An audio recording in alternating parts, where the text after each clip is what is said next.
Hello and welcome to Arise and Soar. This is a youth program highlighting government policies and programs. I'm your host, Faith Katai, and my co-host is Matthews Chakulunta. Matthews, how are you? I'm good. How is it? I'm okay. You look youthful. Yeah, same to you. Are you sure? Very sure. Yeah? Okay. Even from the sound of your voice. Okay. I mean, it's another opportunity to explore the agenda of youths. As you are all aware, we'll be celebrating National Youth Day on the 12th of March this year. What's the theme, Faith? Arise and Soar. What does it mean to you? Arise and Soar, I mean, it's something that tells you that whatever it is, whatever you're going through, you can still make it. If at And all you're so- still a youth. No, I mean, well, if at all you're still a youth, what is it that you are proud of? The fact that when I'm going through certain situations, I'm able to put the pieces together and soar. Yes. Wonderful. Yes. I know you pray a lot. Take us to church, Mama. Okay, Matthew. So today in the studio we have On Your Mind Mental Wellness Club. The coach Rapson Banda and his team from the University of Zambia. These are youth advocating for mental health. Sir, welcome to the program. Thank you very much. It's You an forgot to opportunity that I mention don't Evelyn take so. College students. They're also part of the audience. Oh, Guys, yes. welcome to the program. Thank you. Yeah. Evelyn Horn as well as Iunza, they are also part of the audience. So, sir, let's get to the topic. We are talking about mental wellness. Briefly tell us, what is your club all about? Yeah, so the On Your Mind Mental Wellness Club, which is a club that is really structured around being an inclusive recovery safe space, particularly for students, so that they can just really get to know on how to develop what we call recovery capital, the ability for them to get access to their internal resources and of course their external resources, so that they're able to move from a culture of addiction or adversity and of course all the way to a culture of recovery, a culture that will enable them to bring about a certain dimension of resilience, which is a key strategy for them to just really unlock the economic transformation of the community in which they serve in towards, of course, academic excellence. So that's what we basically do. But of course, using an intervention of recovery wellness coaching as a tool to just bring about that essence of clarity, that essence of confidence with regard to how they should just rediscover themselves. Interesting. I've noted one word in your statement, recovery. When a person hears the word recovery, Sure. they refer it or marry it to, and they don't want to undertake that path. What's your take on that? Yeah, so if you look at the word recovery, for us it's really a continuous process. At the end of the day, one thing that we also have to appreciate is that sometimes you might even be recovering from a rejection. Sometimes you might be even recovering from disappointment. Like among the young people who are now finding themselves in a relationship, find that you might also need to recover from disappointment, you see. So recovery in our nutshell, in our recovery space, in our space, really means how are you aware of the calamity, or let me say the crisis or chaos or conflict that you are basically experiencing at a particular time. Now, how do you move from that state to a state where you are able just to have access to your resourceful state? You see what I mean? So it really comes down to you being able to accept that I'm going through a state which is not ideal for me to experience. Now, how do I move to a state where I'm able to show up in an authentic way and be able to connect with other people and just being able to create safety? Yeah. So what's the importance of advocating for mental wellness?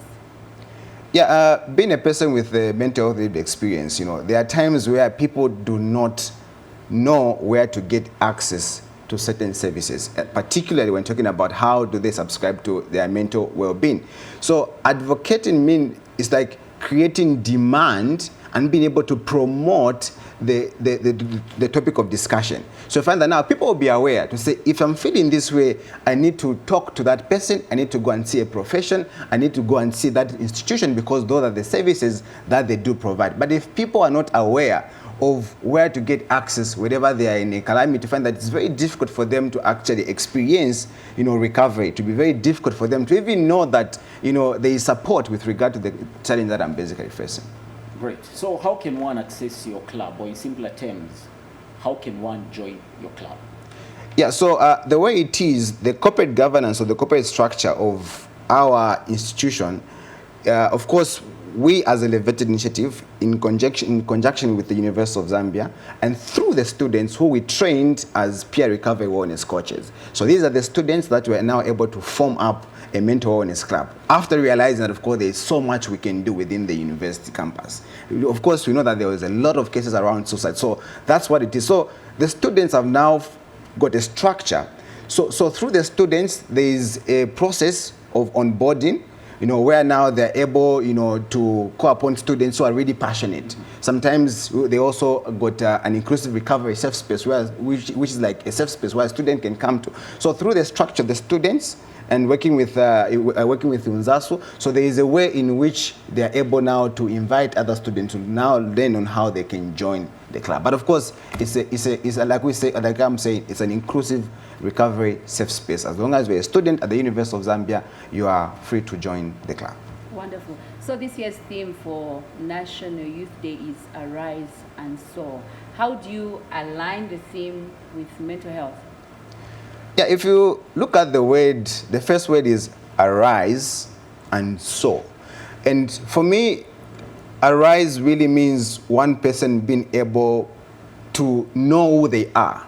Because there's no way you'll be able to arise if you don't understand, your internal resources. So for me, it really comes to how am I deepening my relationship with an aspect of my spiritual intelligence, my emotional intelligence, my intellectual intelligence, and my political intelligence. How am I going up to influence other people in a positive way? And when I realize that these are the type of internal resources that I have, it will be very easy for me now to realize that, of course, at least this is the thing that I have, and then this is how I can be of value to my community. So it's really coming back to ask myself, right? Like, who am I, first of all?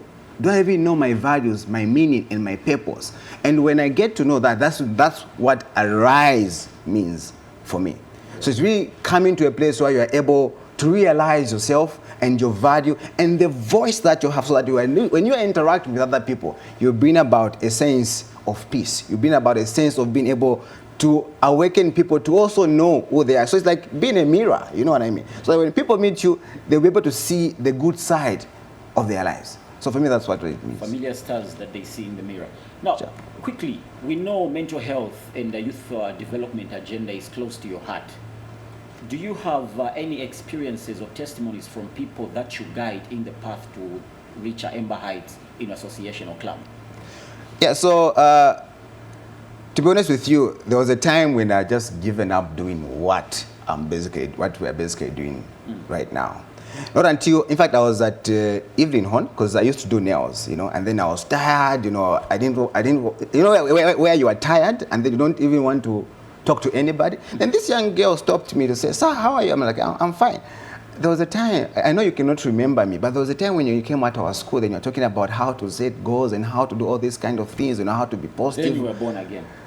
Yeah, by then I was already born again. Yeah, so now, and that moment came to me as a place of realizing the impact that I was making in my community. Right. And that young girl came as a catalyst for me to just really move ahead with whatever that I was doing. So just having that experience, it made me realize that there was a huge impact I had made on a girl child. And I developed the capacity to realize that, of course, what if I'm able to do more? So that's now like my new drug of choice. My new drug of choice is basically to see people being able to move, from a culture where they do not know who they are, but of course to a culture where they're able to be of value to my community. Because there was a time when I was an addict, I was causing, calamity to my family. I caused shame to my family. So I truly understand how sometimes a father or a mother could feel when they have a son or when they have a daughter who does not know how to manage themselves, who does not know how to respond to issues, but rather that child is basically reacting to issues. So my core has always been, how do I create, a cadre of people that are able to be a voice of hope to many people? Because I was also a person who never used to bring happiness to other people. But how do I also become of value to myself, first of all, because I need myself to show up in an authentic way, but of course to my family, and of course to the country at large. So it really comes down to that. And then there are many people that come on board. There sometimes you see mothers who just there to say, from the time that you've been talking to my son, I've seen a transformation. So if you see mother coming to you and be able to give you that voice, it's something that really helps me to be accountable, first of all, to say, how do I maintain this kind of a lifestyle? Because it's not easy, I'll be honest with you. How do I maintain this kind of a lifestyle, and how do I continue being of value to a lot of fathers out there, to a lot of mothers out there, to a lot of institutions, and of course to a lot of people, yeah. Coach Rapson, thank you so much for giving us those insights. Thank you. We really appreciate it. You're welcome. Right. Faith, I think we should go for a short break. When we come back, we interact with students from Onza and Evelyn Horn College. Okay. Yeah, see you on the other side. Welcome to Zambia News and Information Services, your media and communication hub. Need a professional space? We offer state-of-the-art studio hire for sound and film productions. Experience comprehensive news coverage and in-depth features that bring you closer to the stories that matter. Capture your moments with our professional photography services, perfect for events, portraits, and more. Looking for eye-catching visuals? Our graphic art and design team will elevate your brand with custom solutions. Host your next event with confidence. We provide high-quality conference systems and public address systems tailored to your needs. Contact us today at zanismarketing@gmail.com or call or WhatsApp 0773 809 040. Zanis TV, the People's Channel. Welcome back. As we earlier mentioned, this is Arise and Soar, a program highlighting government's policies and programs concerning the youth of Zambia. So now we are hearing the views of the youths as regards to mental health. These are students from the University of Zambia and Evelyn Horn College. Guys, how are you?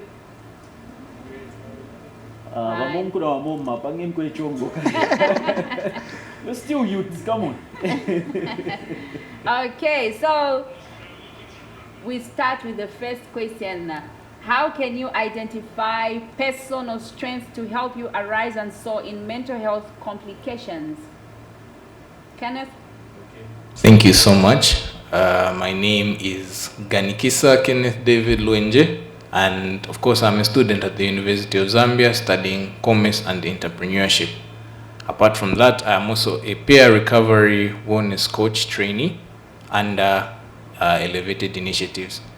And also, to add on to that, I'm also one of the founding members of the On Your Mind Mental Wellness Club, which is really just a club that was structured around trying to see how best we as students can take up the mantle of talking about and having conversations about and around mental health. So to answer the question, how does one go about having or finding strength as they are going through something? How do you best identify a strength? Well, I guess the first thing that you do is you start out by having self-awareness, of course. You need to find acceptance, first of all, to understand that, look, I'm in this position right now, and that's the first step. After you identify that, okay, I'm in this position, now you can look for ways in which, how best do I move forward? So now it really just goes back to what are your goals and what are your values really, and how are you going to move towards your goals and your values? Are you going to allow a circumstance or a situation to hinder you from actually getting to where you want to get? So you need to really just have that internal conversation with yourself and reflect on how best you can move forward. I think that's the best way you can go about it. Thank you. Awesome. Awesome. Thank you very much, Kenneth, for that contribution and response. Our next question to the audience is, how does this theme, Arise and Soar, look for you in terms of mental health? Who is ready to pick that one? My name is Elena Kunda. I'm a student at Evelyn Horn College doing diploma in journalism and public relations. This year's theme explores the self-discovery and healing So where individuals learn to manage their mental health and develop coping strategies and trials. So as a youth, you need to discover yourself, who you are. That's when now you can arise and so. Great. Thank you very much. Thank you so Faith. much. We go to question 3. How can we encourage more discussions about mental health among peers? Evaristo? Okay, thank you so much for the wonderful question. So my name is Evaristo Ngandu, and I'm currently a student at Moza. I'm studying psychology. Yes, so I come from the mental health space, right? So one way through which we can encourage more conversations that have to do with mental health, the first thing is to advocate for discussions around the same area. And we as the Unza On Your Mind Mental Wellness Club, actually that's what we have been, doing, because we saw that we, aside from academics, there are numerous challenges that hover around the confines of the school, of which a lot of students could not come out in the open and talk about them. As a result, they keep on concealing the challenges that they go through. As a result, we see, their mental health is being negatively affected. So one way is to have discussions on issues, that have to do with, mental health, because currently the environment that has been created is one where, people find it hard to come out in the open, and talk about the things that they go through. So if we can create that space,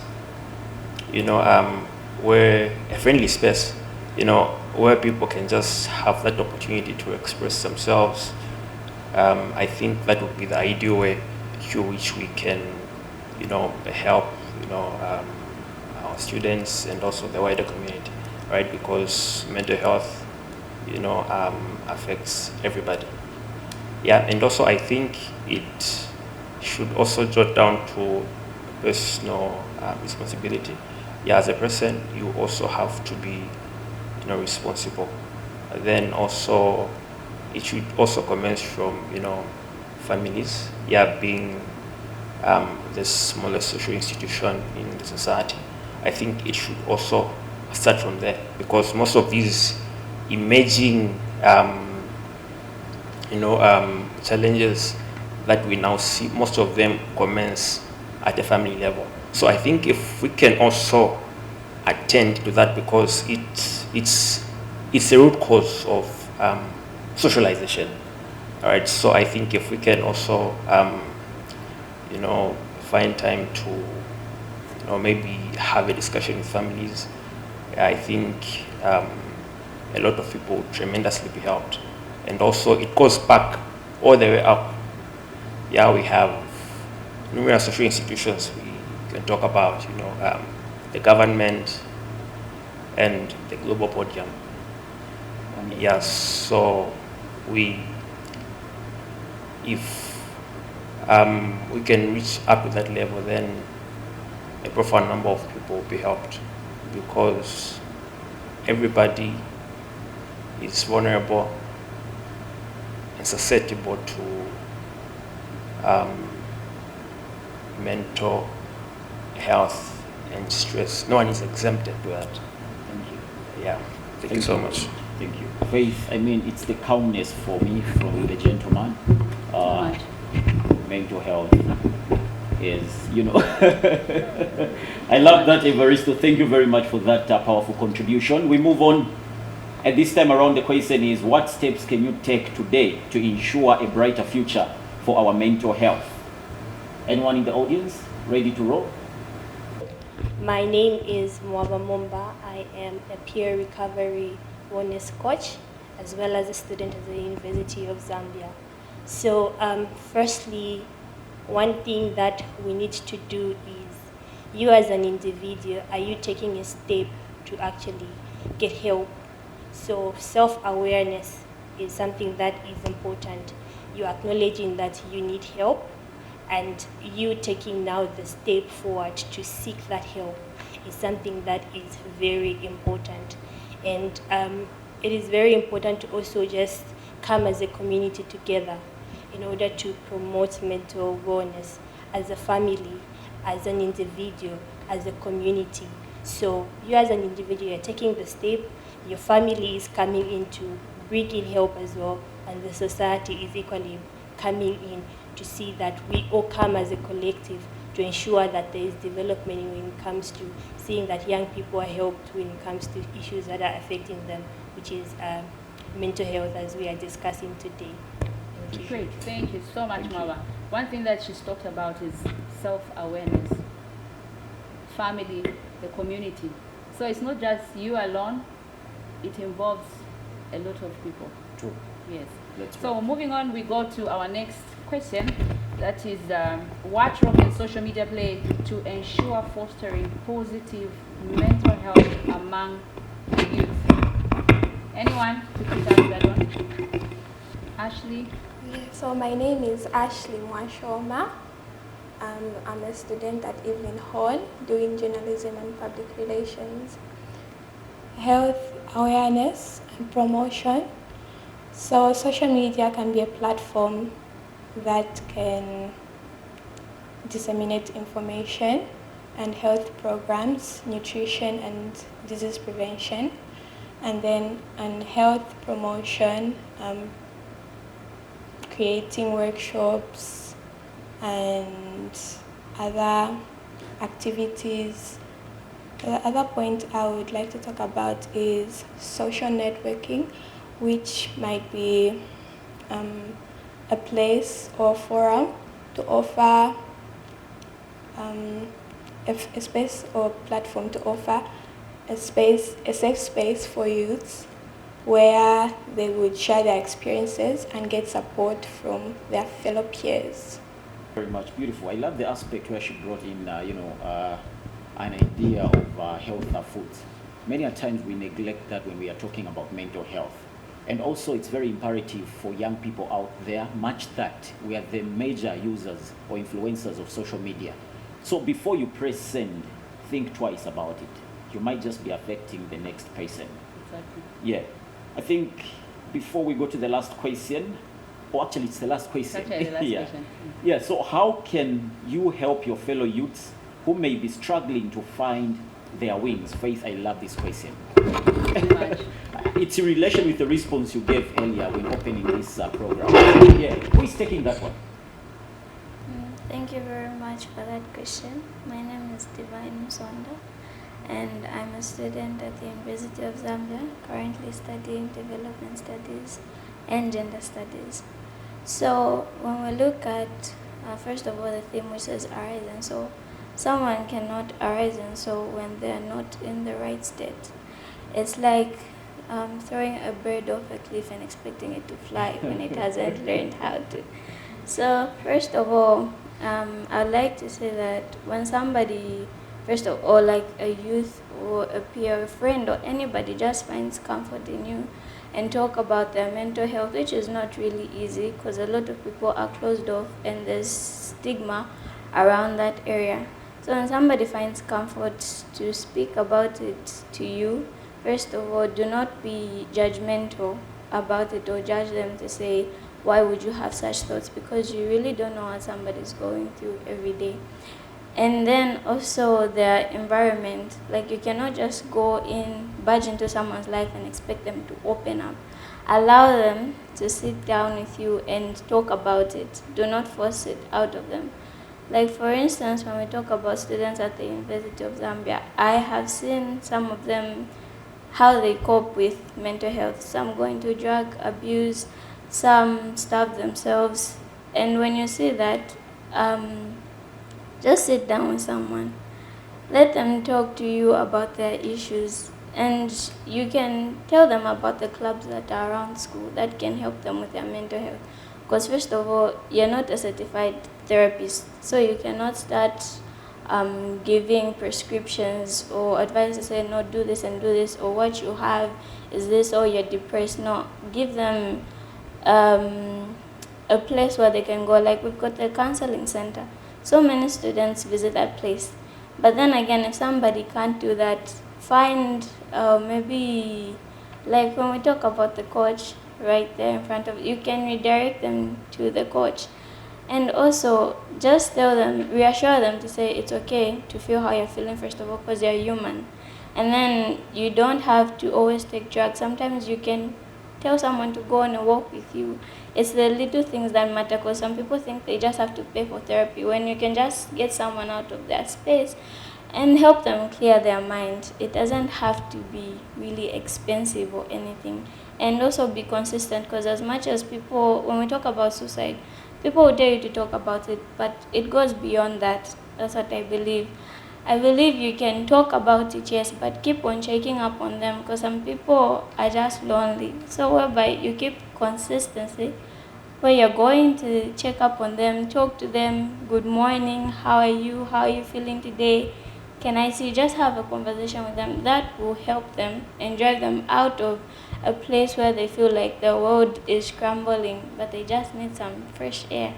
So that's how you can help someone find their wings. And so. Thank you. Thank you very much. Faith, obviously we have two people that have been contributed, and it would be so unfair to let them go without saying a word or two. Guys, within 20 seconds, what are your reactions to the theme in general? Okay, my name is Angela Sakala. So this theme, it's actually helping me as a youth to arise in everything that I'm doing, so that we can reduce mental health. Thank you. Thank you very much. Good. Okay, so viewers, we have actually come to the end of the program. Yeah, we have So just to go. before we wrap up, Coach, would you want to say something? Oh, yes. In closing. The message is very simple, and just be structured around reminding. It might be an individual out there, it might be families out there, it might be institutions out there, that recovery is basically possible. But for us to experience recovery, there is the capacity that we have to develop, and that capacity is for us to learn on how to listen to other people. Because sometimes we get tempted when someone comes with a challenge, the first thing that you want to do is to advise. But do we also get the capacity just to listen to this individual that has come into our space and be able to just question them so that they can listen to themselves? So there's a place for us just to listen, and listen. Yeah. Thank you very much, Coach. Obviously, we have come so far. We have heard so much. There's so much more to talk about, but due to time, this is where we have to say our goodbyes. We hope to host you next time. Thank you. Thank you very much, guys, for taking part in today's program. We wish you the best in all you do, and celebrate the Youth Day wisely. Faith, thank you very much. Okay, so viewers, that's all we had for you on the program. This has been Faith Katai and Matthews Chakulunta. Thank you for watching. Goodbye. Goodbye.